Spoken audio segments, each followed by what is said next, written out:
Bonjour à tous et bienvenue à Catch Club.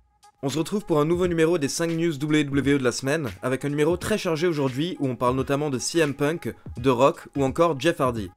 Pour info, mes pronostics concernant Hell in a Cell 2018 sont en ligne, n'hésitez pas à y jeter un coup d'œil et à me laisser vos pronos dans les commentaires. Et comme d'habitude, n'oubliez pas de liker la vidéo, de vous abonner à la chaîne et de cliquer sur la petite cloche afin d'être informé de la sortie des prochaines vidéos. Allez, c'est parti pour les news. Jeff Hardy a récemment livré quelques secrets concernant le fait de se peindre le visage, voici ce qu'il raconte. Ça me prend en moyenne 1 heure, mais je peux le faire en 30 à 40 minutes quand il le faut. Je préfère prendre mon temps, mais pour les shows télé par exemple c'est compliqué. Il faut mémoriser les choses et préparer le déroulement de son match tout en ayant le temps de me peindre le visage. Au niveau de la peinture, Sting a été une inspiration. À l'époque où il était blond avant sa période dark, il se peignait le visage d'une manière différente chaque soir.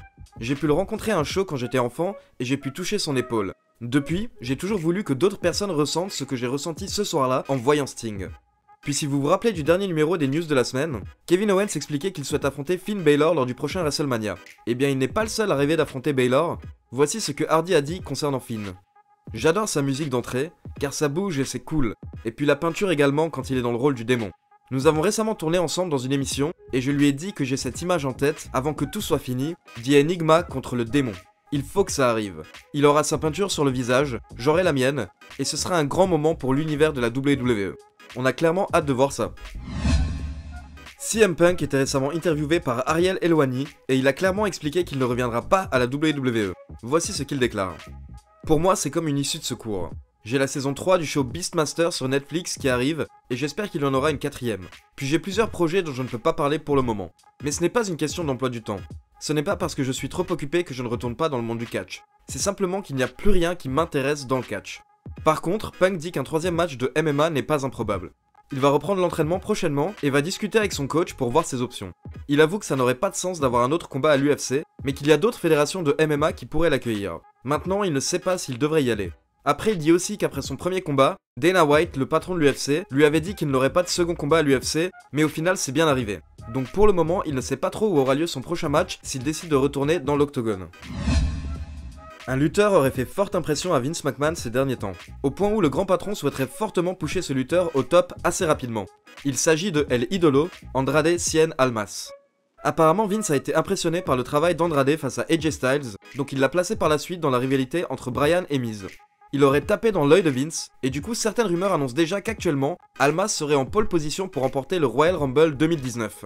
La WWE verrait en lui tout ce qu'elle espérait avoir avec Alberto Del Rio ou encore Sin Cara, un lutteur qui peut leur permettre de se développer sur le marché sud-américain. En tout cas, félicitations à Almas qui impressionne clairement depuis ses débuts, et continue de s'améliorer pour coller parfaitement au style de la WWE. J'espère qu'il ira très loin. En parlant d'Andrade Cien Almas, Zelina Vega a été interviewée par différents sites américains cette semaine, car la période du 11 septembre est difficile pour elle. Il faut savoir que son père se trouvait dans les tours du World Trade Center le 11 septembre 2001, et qu'il est donc décédé lors des attaques terroristes. Cela lui a permis de raconter comment elle a rencontré The Rock, et le rôle qu'il a joué dans sa carrière. Elle explique qu'elle l'a d'abord vu il y a quelques années, mais qu'elle n'a pas osé l'approcher. Puis elle l'a rencontré backstage lors d'un épisode de Raw, à l'époque où elle jouait l'une des Rosebud lors de l'entrée d'Adam Rose. Elle est allée le voir et lui a raconté l'histoire de son père, car The Rock était le catcheur préféré de son père et elle voulait lui expliquer à quel point il était important pour eux. Elle a dit au Rock que grâce à lui, elle a des souvenirs magnifiques de moments qu'elle a pu partager avec son père devant du catch, et que ça l'a aidé dans son parcours pour arriver à la WWE et à SmackDown. The Rock a été très touché par Zelina, et lui aurait envoyé un message un mois plus tard pour dire qu'il avait lu des articles sur son père. Leur relation a grandi au fil du temps, et quand The Rock a signé pour être producteur exécutif du film Fighting with My Family, qui va retracer la vie de Paige, il a aidé Zelina Vega à obtenir le rôle d'AJ Lee dans le film. The Rock l'a appelé pour lui annoncer la nouvelle, et Zelina était ravie car en plus elle connaît Paige et AJ Lee depuis des années. J'ai vraiment hâte de voir ce film. Et pour terminer, c'est une autre déclaration de Zelina Vega qui nous mène à cette 5ème news. Zelina Vega a déclaré à la fin de son interview qu'elle est devenue très proche de la fille du Rock, Simone, et que cette dernière s'entraîne actuellement au Performance Center. C'est donc confirmé, la fille du Rock qui parle depuis plusieurs mois de devenir catcheuse vient de débuter son entraînement au Performance Center, pour suivre les traces de son père, son grand-père et son arrière-grand-père. La jeune fille qui vient d'avoir 17 ans en août serait donc une lutteuse de 4ème génération. On lui souhaite une grande carrière.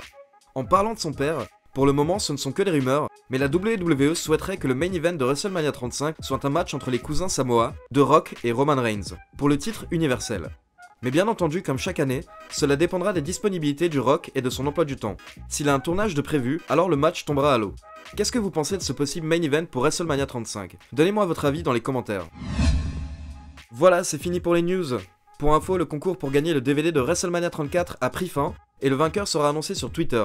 N'oubliez pas de liker la vidéo, de vous abonner à la chaîne et de cliquer sur la petite cloche pour ne rien rater. Ciao tout le monde!